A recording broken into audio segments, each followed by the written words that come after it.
It's finally happened, guys. My book, PowerShell for Sysadmins, is finally getting delivered to reviewers and myself. I honestly did not think this day would ever come. The book is about a year and a half, 2 years in the making, and has been a wild ride. So I want to focus this Card Talks on my experience with writing my first book, and kind of give people some insight on what it's like writing a technical book from a first-time author's perspective. So I started off with this book just on a whim. I was just in my typical fashion. One day I came up with an idea. You know what? That'd be nice. That'd be kind of fun to write a book on something with PowerShell. Okay, well, what the hell? I might as well do it. That's what my projects and multi-year trajectories normally start off with. So I started off with that, and I noticed on my bookshelf the Automate the Boring Stuff with Python book. And I had bought it, and I had learned some Python from it, and I'm like, automate. Adam the Automator. I like automation. So yeah, let's go with that publisher. So I contacted them, and to my surprise, they're like, sure, let's do it.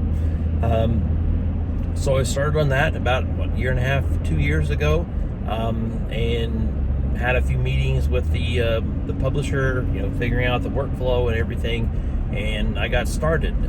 The first task was you need to build an outline, a fairly detailed outline of all the chapters and everything you think are going to be in the book. I think mine has like a little over 20 something chapters, something like that.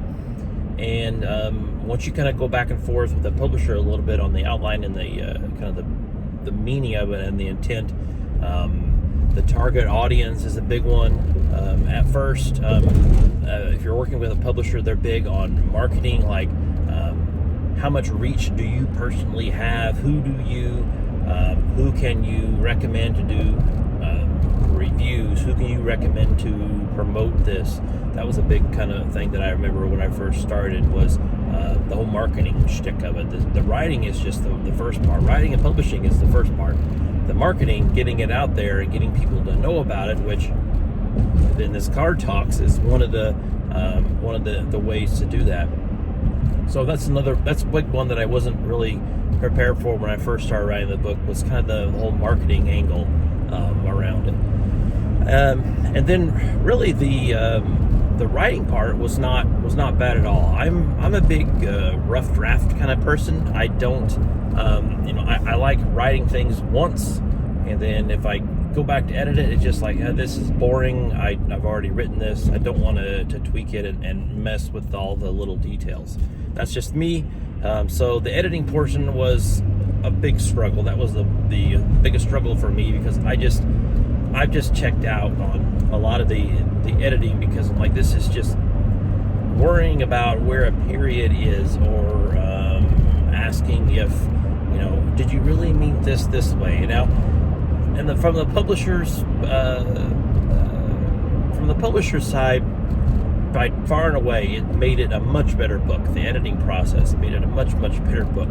But from my perspective, I mean, it was nice. I would never have made the book as professional looking as what it is by myself, by any stretch of the imagination.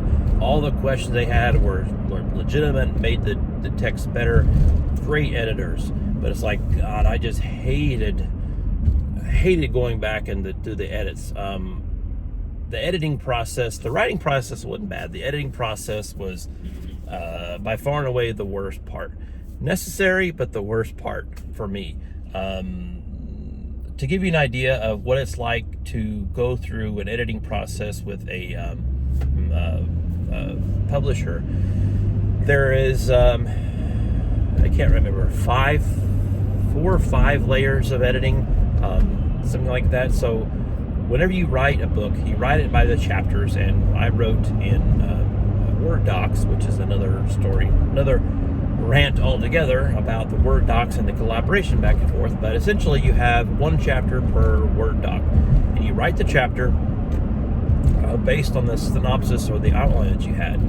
And then once you write the chapter, the publisher comes back with the first layer of editing. I can't remember what the first layer is called, but they come back and they don't hit on grammatical things. They hit on kind of big ideas on like, did you really mean to put this section here, or would this section be better put over here? They really worry about the layout, and they may catch some simple grammatical things and spelling mistakes, but the first layer is kind of just a broad stroke. They're just kind of helping you outline and think through your thought process and where you're going to put various things.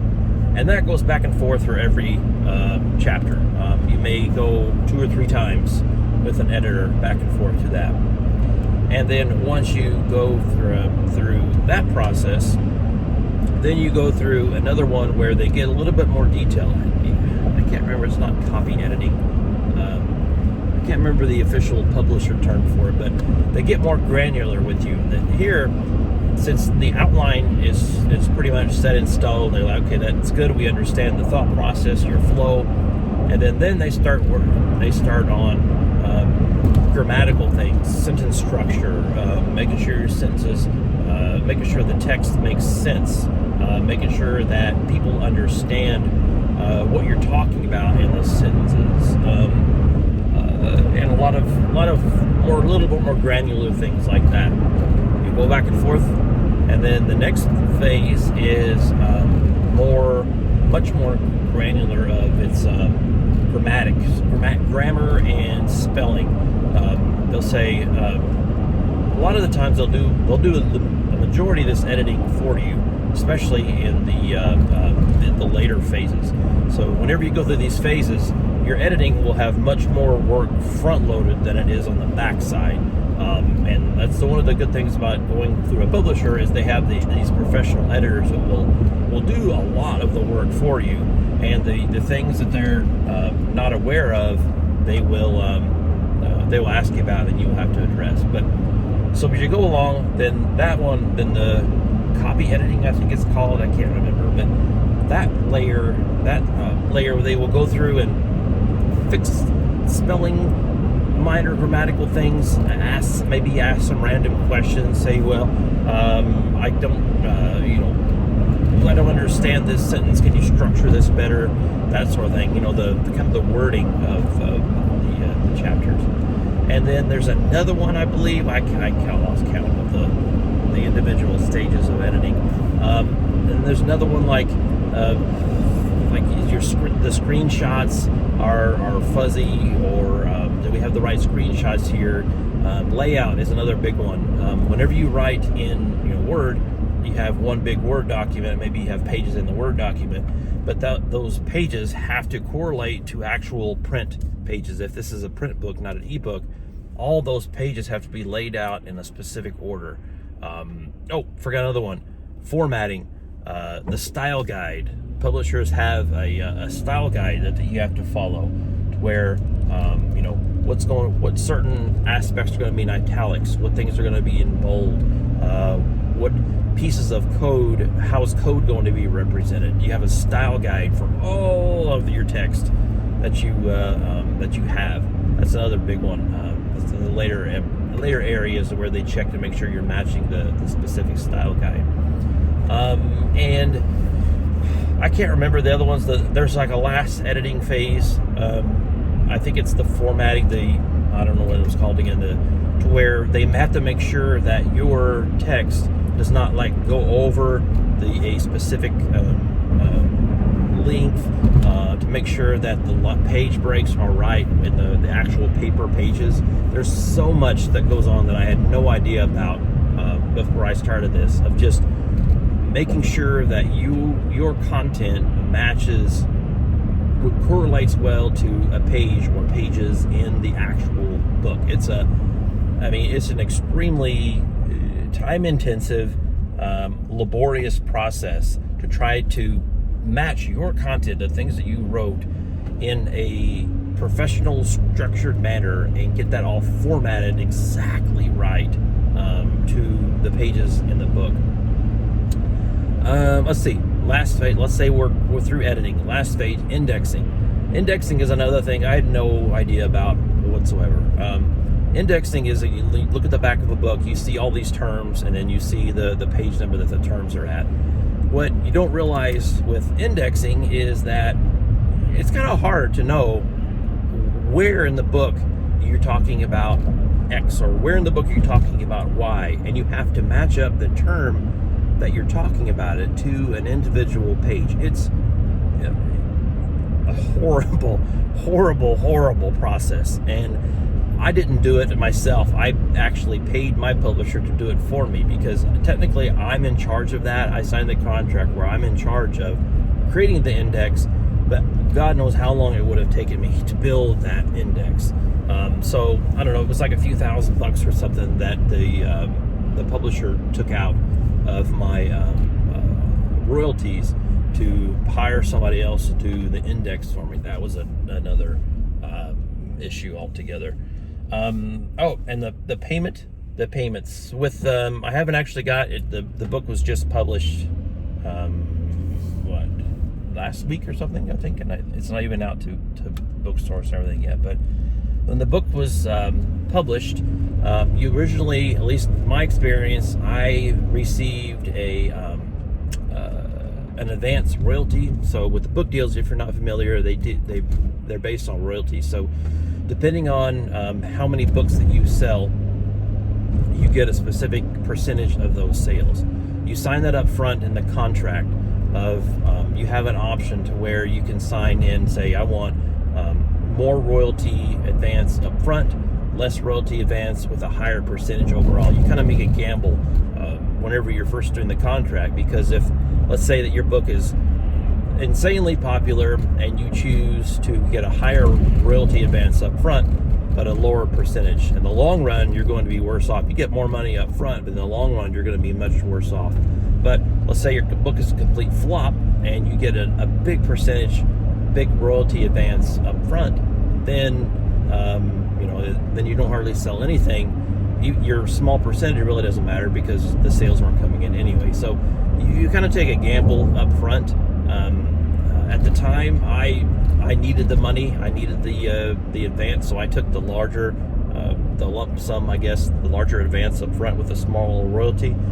I have no idea how that's going to affect my royalty percentage, but we'll see.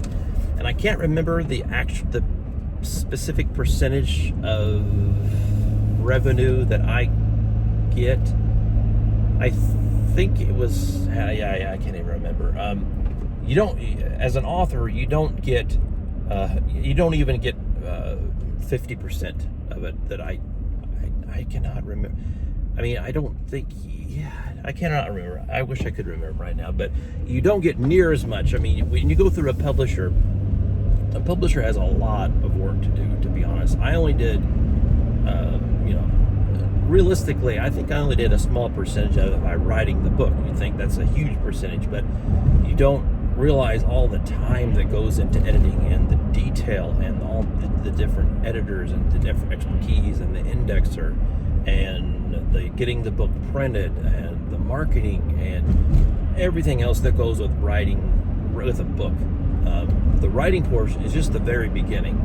Writing a book through a publisher is just a small portion, just the start of what it takes to actually get a book published and sold and on the market. But overall, I'm really glad I did it. Now that it's over, probably never going to do it again. It was on my bucket list to write one published book. I'm glad I did. I've got a few ebooks in my arsenal, but they were by far and away nothing compared to a professionally published book that's finally done. So if you are thinking about writing a book, think again. But I don't expect to get rich. I don't expect to hardly make any money off of this thing after the advance is done. We'll see. But if you're passionate about a topic and you want to, and you love doing it, you love writing about it, maybe you want to get your name out there, and have putting something on your resume like, hey, I wrote a book on this topic. That looks good, but If you want to get rich, no. I don't know yet, but I've heard that if you want to get rich, do not write a technical book at all. Or if you don't want to, if you don't have the time, the inclination, go for a year or two writing a book, I wouldn't do it. But overall, glad I did it. Glad it's over with.